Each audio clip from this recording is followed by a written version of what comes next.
അപ്പോൾ നമ്മളുടെ കൂട്ടങ്ങാരം വീട്ടിലാണ് കേട്ടോ ഉള്ളത്. അപ്പോൾ 3 ദിവസത്തെ ലീവ് കിട്ടിയപ്പോൾ വന്നതാണ്. അപ്പോൾ എൻ്റെ പ്ലാൻ എന്തായിരുന്നു എന്ന് വെച്ചാൽ ഇന്ന്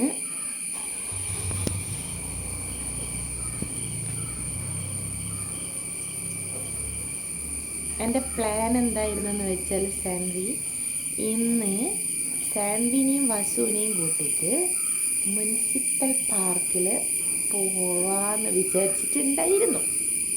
ഇന്നലെ ലാലോടിൻ്റെ അടുത്ത് നിന്ന് സമ്മതമൊക്കെ വാങ്ങിച്ചതാണ് ഫോട്ടോയിൽ. പക്ഷേ ഇന്ന് പുലർച്ചെ എഴുന്നേറ്റ് നോക്കുമ്പോൾ സാൻവിക്കുട്ടിക്ക് പനി, ക്യാൻസൽ. അപ്പം എല്ലാം ക്യാൻസലായി. അപ്പം ഇന്നിവിടെ ഇങ്ങനെ കിടക്കുക, നമുക്ക് ഡോക്ടറെ അടുത്ത് പോവാം, മരുന്ന് കുടിക്കുക, ഉറങ്ങുക.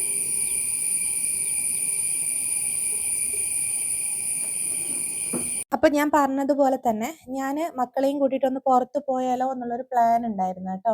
അപ്പം ഞാൻ തലേന്ന് ലാലോട്ടിനെ വിളിച്ചു ചോദിച്ചപ്പോൾ ലാലോട്ടൻ പറഞ്ഞ് സാൻഡ് ബാങ്ക്സിലൊന്നും പോകരുത്, മുനിസിപ്പൽ പാർക്കിൽ പോയിട്ട് വന്നോ, മഴയാണെങ്കിൽ തന്നെ പോകണ്ടെന്ന് പറഞ്ഞിട്ടുണ്ടായിരുന്നേ. അപ്പം മഴയൊന്നും ഇല്ലെങ്കിൽ പോവാന്നൊക്കെയുള്ള പ്ലാൻ ഉണ്ട്. പിന്നെ ഞാൻ സാൻവിനോട് പറയാണ്ടെന്നതെന്ന് വെച്ചാൽ ചൊറിഞ്ഞുകൊണ്ടിരിക്കും. പിന്നെ അത് പോയിട്ടില്ലെങ്കിലും പോയാലും ഒക്കെ ഇങ്ങനെ എപ്പോഴാ പോകുന്നത് ഇങ്ങനെ ചോദിച്ചുകൊണ്ടിരിക്കും. അതുകൊണ്ട് തന്നെ ഞാൻ ആ പ്ലാൻ പറഞ്ഞിട്ടുണ്ടായിരുന്നില്ല കേട്ടോ. പക്ഷേ രാവിലെ ഒരു ലക്ഷണങ്ങളും ഇല്ലാണ്ട് പെട്ടെന്നായിരുന്നു കേട്ടോ സാൻവിക്ക് പനിച്ചിട്ടുണ്ടായിരുന്നത്. പുലർച്ചെ എണീറ്റ് നോക്കുമ്പോൾ നല്ല പനി. അപ്പം ഞങ്ങളിങ്ങനെ ഇരിക്കുകയാണ്. അപ്പം ഞാൻ എണീറ്റ് കഴിഞ്ഞാൽ കുറച്ച് നേരം ഇങ്ങനെ വാതിക്കലിരിക്കും. വസ്കുട്ടൻ നല്ല ഉറക്കമാണ് കേട്ടോ.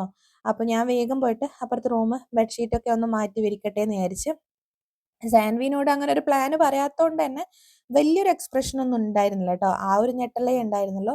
പിന്നെ ഞാൻ വേഗം പോയിട്ട് കുളിച്ചു കഴിഞ്ഞു. കാരണം കുളിച്ചിട്ടില്ലെങ്കിൽ ഈ ഒരു കുളി, ഞാൻ അതാണ് പറഞ്ഞുകൊണ്ടിരിക്കുന്നത്, ഈ ഒരു കുളി ഞാൻ ഇങ്ങനെ നീട്ടി വൈകുന്നേരം എത്തിക്കും. വൈകുന്നേരം ആകുമ്പോൾ എനിക്ക് കുളിക്കാൻ മടിയാവും. പിന്നെ ഞാൻ മേല് കഴുകും. അപ്പോൾ ഇവിടെ വന്നു കഴിഞ്ഞാൽ എൻ്റെ ഒരു രൂപം ഏകദേശം ഒരു 3-4 ദിവസം കുളിക്കാത്ത ലുക്കൊക്കെ ആയിരിക്കും കേട്ടോ. അപ്പം ഞാൻ വേഗം എന്ത് പണിയെടുത്തെന്ന് വെച്ചാൽ കുളി അവിടെ കഴിച്ചു വെച്ചു. എന്നിട്ട് ബാക്കി പരിപാടികൾ നോക്കാമെന്ന് വെച്ചിട്ട്, വേറെ കാര്യമായിട്ടുള്ള പരിപാടിയൊന്നുമില്ല, പണികളൊന്നുമില്ല, അമ്മയുണ്ടല്ലോ. അപ്പോൾ പിന്നെ ഞാൻ വേഗം കുളിയും കഴിഞ്ഞിട്ട് കുറച്ച് നേരം ഇങ്ങനെ വാതിക്കലിരുന്ന് പിന്നെ ലാലോടിനെ വിളിച്ചു. സാൻവിക്ക് നല്ല പനിയുണ്ട് കേട്ടോ. അപ്പോൾ ഇപ്പോഴത്തെ പനി ആയതുകൊണ്ട് തന്നെ നമുക്കത് വെച്ചിങ്ങനെ ഇരിക്കാൻ കുറച്ച് പേടിയാണല്ലോ. കാരണം നമ്മൾ വേഗം കാണിക്കണം.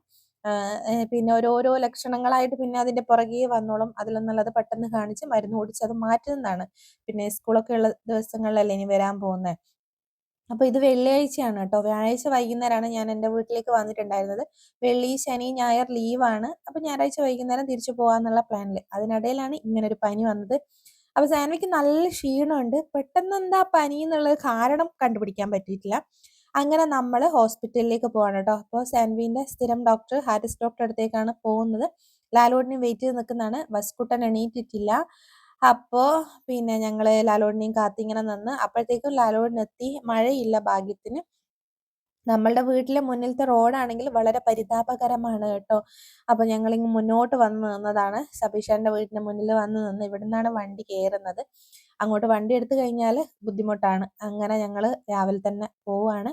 വസുവിനെ അമ്മേൻ്റെ അടുത്ത് നിന്നോളും, വലിയ ബുദ്ധിമുട്ടില്ല. പിന്നെ ഡോക്ടർ വേഗം വന്ന് നമുക്ക് കാണിച്ചിട്ട് വേഗം ഇങ്ങോട്ട് പോരാലോ. അങ്ങനത്തെ ഒരു ബുദ്ധിമുട്ടോ കാര്യങ്ങളോ ഒന്നും കാണുന്നില്ല. അപ്പോൾ ഇതാ നമ്മൾ സാറിൻ്റെ വീട്ടിലെത്തി. അപ്പോൾ വലിയ തിരക്കൊന്നുമില്ല കേട്ടോ. അപ്പോൾ ഞങ്ങൾ എത്തി കുറച്ച് കഴിഞ്ഞപ്പോഴാണ് സാർ എത്തിയിട്ടുണ്ടായിരുന്നത്. അങ്ങനെ സാൻവി അവിടെ എത്തിയപ്പോൾ പിന്നെ എൻ്റെ മടിയിൽ കിടത്താണ്. പിന്നെ എനിക്കൊരു പേടി ഉണ്ടായിരുന്നു, ഇവർക്ക് നല്ല പനിയോ എന്തെങ്കിലും ബുദ്ധിമുട്ടുണ്ടോ ഈശ്വര എന്നുള്ളത്. പക്ഷെ ഒന്നുമില്ല. ഡോക്ടർ പറഞ്ഞൊരു 2-3 ദിവസം റെസ്റ്റ് എടുത്തിട്ട് തിങ്കളാഴ്ച സ്കൂളിലേക്ക് പോയിക്കോ, വേറെ ബുദ്ധിമുട്ടുകളൊന്നും കാണുന്നില്ല എന്നുള്ളത്. അങ്ങനെ ചുമയോ കാര്യങ്ങളൊക്കെ ഉണ്ടെങ്കിൽ വരണം എന്ന് പറഞ്ഞു. അങ്ങനെ നമ്മൾ കാണിച്ച് മരുന്നൊക്കെ വാങ്ങിച്ചിട്ട് നേരെ തിരിച്ച് വീട്ടിലേക്ക് പോകുന്ന വഴിയിൽ ഞാൻ സമൂസ വാങ്ങിച്ചിട്ടുണ്ടായിരുന്നു കേട്ടോ. കൂട്ടങ്ങാത്തപ്പടിയും നല്ല ചൂട് സമൂസ കണ്ടപ്പോൾ ബ്രെഡ് വാങ്ങാൻ കയറിയതാണ്. അങ്ങനെ വസുവിന് മരുന്ന് കൊടുത്തപ്പോൾ വസു അതൊക്കെ ഡ്രസ്സിലാക്കിയിട്ടുണ്ട്. അങ്ങനെ ബ്രെഡും ഒരു കടലമുട്ടായിയും സമൂസയും വാങ്ങിയിട്ടുണ്ടായിരുന്നു. പിന്നെ വസുവിനെ കുളിപ്പിച്ചു, ഡ്രസ്സൊക്കെ മാറ്റി കൊടുത്തു കേട്ടോ. ഇതൊക്കെ വസുവിൻ്റെ കുഞ്ഞിലുള്ള ഡ്രസ്സാണ്. ഇതൊക്കെ നമ്മൾ ഇവിടെ വരുമ്പോഴാണ് ഉപയോഗിക്കുന്നത്. ഞാനാണെങ്കിൽ അധികം ഡ്രസ്സുകളൊന്നും കൊണ്ടുവന്നിട്ടില്ല. കാരണം 2 ദിവസം നിൽക്കുന്നതല്ലേ. ഞാൻ വരുന്ന സമയത്താണെങ്കിൽ ഒരു വണ്ടി നിറച്ച് സാധനം കൊണ്ടാണ് വരിക. കാരണം എനിക്ക് ഒരു ദിവസത്തേക്കാണെങ്കിലും 2 ദിവസത്തേക്കാണെങ്കിലും ഒരുപാട് ഡ്രസ്സ് എടുത്ത് വരുന്നൊരു ശീലമുണ്ട്. ഈ പ്രാവശ്യം ഞാൻ അധികം ഒന്നും എടുത്തിട്ടില്ല. പിള്ളേർക്കാണെങ്കിൽ 2 നല്ല ഡ്രസ്സ് മാത്രം എടുത്തു. വീട്ടിൽ നിന്ന് ഇടുന്ന ഒന്നും എടുത്തിട്ടില്ല. എല്ലാം ഇവിടെ ഉണ്ട്. എനിക്കും അതുപോലെ തന്നെ 2 ടോപ്പും ഒരു പാൻറ്റും എടുത്തിട്ടുണ്ട്. അധികം കൂടുതലായിട്ടൊന്നും എടുത്തിട്ടില്ല. ഇപ്പൊ സാൻവിക്ക് തലവേദനയോ എന്താണെന്നറിയില്ല. എന്തൊക്കെയോ ഒരു ബുദ്ധിമുട്ടുകളുണ്ട്. അപ്പം ഞാൻ കിടത്തി മൂക്കിൽ മരുന്നെത്തിക്കാനുണ്ടായിരുന്നു. അപ്പോൾ അത് ഉറ്റിച്ചു കൊടുക്കാൻ വേണ്ടി കിടത്തിയതാണേ. അപ്പോൾ ആ ഒരു മരുന്ന് കുടിച്ച് കഴിയുമ്പോഴത്തേക്ക് ഓൾ ഉഷാറായിട്ടുണ്ട്. അപ്പം ഞാൻ പറയുന്നുണ്ടായിരുന്നു ഡോക്ടർക്ക് പൈസ കൊണ്ട് കൊടുത്തപ്പോൾ എൻ്റെ സൂക്കേട് മാറിയല്ലേ എന്നുള്ളത്. ബസ്സു ആണെങ്കിൽ അതൊന്ന് എൻ്റെ മൂക്കിൽ ഉറ്റിച്ച് തരുമോ എന്നുള്ള രൂപത്തിലാണ് കേട്ടോ നിൽക്കുന്നത്. ഓന് പിന്നെ അങ്ങനത്തെ കാര്യത്തിലോടൊക്കെ ഭയങ്കര താല്പര്യമാണ്. ഇതൊക്കെ ഒന്ന് എക്സ്പീരിയൻസ് ചെയ്യണം എന്നുള്ള ഒരാളാണ് കേട്ടോ. അപ്പോൾ ഓളെ ഒന്നിങ്ങനെ കിടത്തി. അപ്പോൾ ഓളുടെ അടുത്ത് ഫോൺ ഉണ്ടായിരുന്നു. അത് നോക്കുന്നതാണ് കേട്ടോ. അങ്ങനെ പിന്നെ നമ്മളും പിള്ളേരും ഇങ്ങനെ കുറേ നേരം നിന്ന്. അപ്പോൾ വസു എണീറ്റ് കഴിഞ്ഞപ്പോഴാണ് ഞാൻ ബെഡ്ഷീറ്റൊക്കെ വിരിച്ചിട്ടുണ്ടായിരുന്നത്. അപ്പോൾ ഞങ്ങൾ ഈ കുഞ്ഞു റൂമിലാണ് കേട്ടോ കിടന്നത്. ഞങ്ങൾ സാധാരണ വരുമ്പോൾ അപ്പുറത്തെ റൂമിലാണ് കിടക്കാറ്. ഈ കഴിഞ്ഞ ചൂടിന് വന്നപ്പോൾ ഇവിടെ കിടന്നപ്പോൾ നല്ല സുഖം. അങ്ങനെ ഞങ്ങൾ ഇവിടെയാണ് കിടന്നിട്ടുണ്ടായിരുന്നത്. അപ്പം ഞാൻ ആ ബെഡ്ഷീറ്റൊക്കെ ഒന്ന് മുട്ടി വിരിച്ച് പിന്നെ എനിക്ക് കാര്യമായിട്ടുള്ള പണിയൊന്നുമില്ല. അങ്ങനെ ഞാൻ ഇവിടെ വരുമ്പോൾ എനിക്ക് ഏറ്റവും ഇഷ്ടമുള്ള സംഗതി എന്താണെന്ന് വെച്ചാൽ മഴയാണ് കേട്ടോ. അപ്പോൾ അതാണ് ഞാനിങ്ങനെ ചിരിച്ചുകൊണ്ടിരിക്കുന്നത്. കാരണം ഞാൻ വിചാരിച്ചതുപോലെ തന്നെ മഴ പെയ്യുന്നുണ്ട്. എനിക്ക് ഈ ചൂടുള്ള സമയത്ത് ഇവിടെ വരുന്നത് ഇഷ്ടമല്ല. ഭയങ്കര ചൂടാണ് ഇവിടെ.